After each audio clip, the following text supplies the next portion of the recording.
Hello friends, मैं अभिमन्यु आप सभी का स्वागत करता हूं अपने यूट्यूब चैनल IAS अकेडमी में। हमारा भारतीय संविधान का क्लास चल रहा है और इसमें हम आज संसदीय समिति के कुछ बचे हुए पाठ को देखने वाले हैं, जो कि विभागीय समिति आज का टॉपिक है। तो विभागीय समिति में से जो संबंधित महत्वपूर्ण टॉपिक जितने भी महत्वपूर्ण तथ्य होंगे आज उस पर हम चर्चा करने वाले हैं। तो इसमें विभागीय समिति जो है वह 24 प्रकार की है, यानी कि 24 विभागीय समिति है। विभागीय समिति जो है 24 हैं टोटल मिलाकर। तो इसमें बहुत सारे विभागीय समिति हैं, मतलब जितने भी विभाग हैं, प्रमुख विभाग, 2-4 विभाग को मिलाकर एक विभागीय समिति बना दी जाती है। आगे बताएं कि कौन कौन सी कुछ महत्वपूर्ण जो विभागीय समिति होंगे उसके बारे में चर्चा करेंगे। तो आइए विभागीय समिति के बारे में बात करें, जो कि टोटल 24 है। विभागीय समिति जो है यह सबसे पहले तो समिति, ये जितने भी पिछले क्लास में हमने संसदीय समिति पढ़ी, तो वो समिति जो है, कोई भी समिति, क्या संविधान में समिति का उल्लेख है? नहीं, किसी भी समिति का उल्लेख नहीं है। खास करके ये विभागीय समिति, संसदीय समिति, ये सब नहीं। एक समिति सिर्फ है जिसका कि संविधान में उल्लेख है, जो कि राजभाषा से संबंधित समिति है। राजभाषा जो कि शेड्यूल्ड 8 यानी कि अनुसूची 8 में जो भी भाषाएं हैं, 22 भाषा, उसमें पहले कम थी, फिर ऐड होते होते अभी 22 हुआ है। अब धीरे धीरे और भी यदि ऐड होता है तो और भी नंबर बढ़ेंगे। तो उस भाषा से संबंधित जो है, उस भाषा के बारे में, मतलब उस भाषा से संबंधित और भी कार्य होते हैं, तो उस चीज़ को लेकर राजभाषा समिति बनाई गई है, जो कि हमारे संविधान में उल्लेखित है। उसके अलावा और भी किसी भी समिति की बात संविधान में उल्लेखित नहीं है।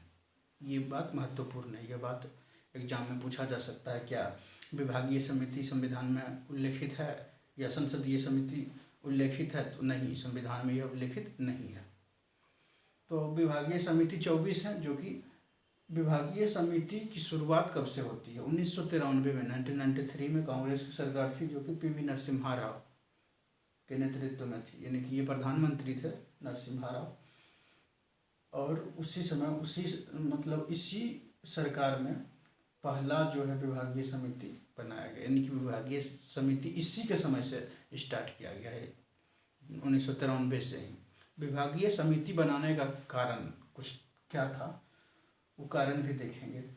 तो विभागीय, सबसे पहले तो जो संसदीय समिति थी, संसदीय समिति में 3 समितियाँ, वित्तीय समिति थी। वित्तीय समिति में मुख्यतः ये संसदीय समिति में जो वित्त समिति थी, उसमें मुख्यतः 3 जो समिति थी, उसके मेंबर एक तरह से, एक में कितने थे, 15, 7, 21 नहीं, 22, 2 में 22 और एक में 30, 22 से 44, 30, 77 हो गए। मतलब इतने ही लोग समिति में होंगे। तो इस कारण से बहुत सारे, जैसे MP जो है हमारे लोकसभा और राज्यसभा को मिलाकर 550 और सारे ये 250 के आसपास, 5 3 8, यानी कि हाँ, लगभग 800 के आसपास बोल सकते हैं। तो इसमें ये समिति में कुछ, मतलब जो बड़ी बड़ी पार्टियां होती थी, जिसके बहुत सारे सीट आए, उसके जो सदस्य हैं वही समिति में जा पाते थे, और जो बच जाते थे, बहुत सारी पार्टियां, उसके सदस्य नहीं जा पाते थे। इस कारण से यह विभागीय समिति बनाएगी, जिससे कि कुछ ऐसी भी समितियां होंगी जिसमें कि मतलब सभी जितने भी MP होंगे, सभी किसी न किसी समिति में वह सदस्य होंगे। इस कारण से बनाया गया। उसके अलावा और भी कारण थे, जो कि विभाग से संबंधित, मतलब जो भी कार्य हो रहा होगा उसमें कुछ जांच करना हो या और भी चीज़ें करनी हो, उसके लिए भी बनाया गया है। तो इसमें ज़रूरत के हिसाब से बनाई जाती है, और आवश्यकता जो भी जितनी भी हो, और उसके अलावा और भी बहुत सारे कारण होते हैं किसी भी चीज़ को बनाने से पहले। तो इसमें हम देखेंगे, ये सबसे पहले तो 24 है विभागीय समितियाँ, और जिसमें कि सभी विभागीय समितियों में 31 सदस्य होते हैं। 31 सदस्य में लोकसभा से लिए जाते हैं 21 और बाकी जो 10 सदस्य हैं वो राज्यसभा से लिए जाते हैं। ये सदस्यता है कोई। और इसके जो मेंबर होंगे वो इलेक्शन के थ्रू नहीं आएंगे, जिससे उसमें एक तरह से मतदान पद्धति था, कुछ अनुपातिक अनुपातिक मतदान पद्धति था, जो कि उस मतदान पद्धति के द्वारा चुनकर आते थे। लेकिन यहाँ पर मनोनीत किया जाता है, यानी कि जो अध्यक्ष होंगे लोकसभा के, जैसे यहाँ पर 16 समितियों के अध्यक्ष जो होते हैं, ये 24 में से 16 समिति के जो अध्यक्ष होंगे उसकी नियुक्ति लोकसभा के अध्यक्ष करते हैं, और बाकी 8 के जो अध्यक्ष होंगे उसकी नियुक्ति राज्यसभा के सभापति के द्वारा किया जाता है। और इसका जो कार्य होगा, इसका कार्य क्या है, इसमें बजट का जो अनुमान है उसकी जांच करना है। पिछले क्लास में भी हमने एक समिति पढ़ी थी जिसका भी काम था बजट के अनुमानों की जांच करना, और इसका भी काम क्या है, बजट के अनुमानों का जांच करना, यानी कि विभाग से संबंधित जो बजट होगा। इसमें 24 समितियां बनी हुई है, जिसमें कि अलग अलग विभाग हैं, और उस विभाग से संबंधित बजट का जो अनुमान होगा उसकी जांच करेगा।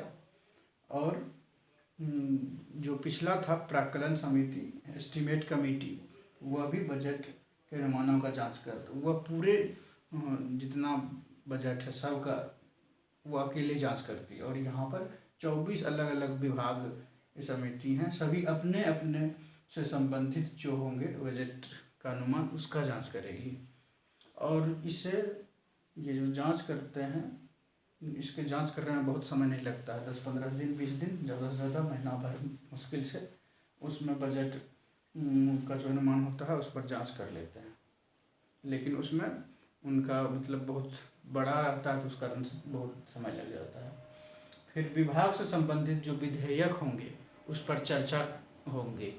ये जो विभागीय समिति होती है, जैसे बहुत सारे विभाग हैं, गृह विभाग है, उसके अलावा कृषि विभाग है, वित्त विभाग है, बहुत सारे विभाग हैं और टोटल मिला के यहाँ पर विभागीय समिति 24 बनाई गई है। जैसे 3-4 विभाग को मिलाकर एक समिति बना दी गई, जैसे ग्रामीण विभाग है, पंचायत विभाग है, या उसके बाद खेती से संबंधित विभाग है, कृषि विभाग है। तो पंचायत और कृषि दोनों रिलेटेड है, कृषि जो होता है वो गांव में ही होता है, तो उस कारण से उस दोनों डिपार्टमेंट ये विभाग को मिलाकर एक समिति बना दी गई। फिर उसके अलावा और बहुत सारे इसी तरह कॉमन जो चीज़ है उससे मिलाकर एक समिति बना दी गई है। इसी कारण से यह टोटल जितने भी विभाग हैं सभी से संबंधित ये समितियां बनी हुई हैं।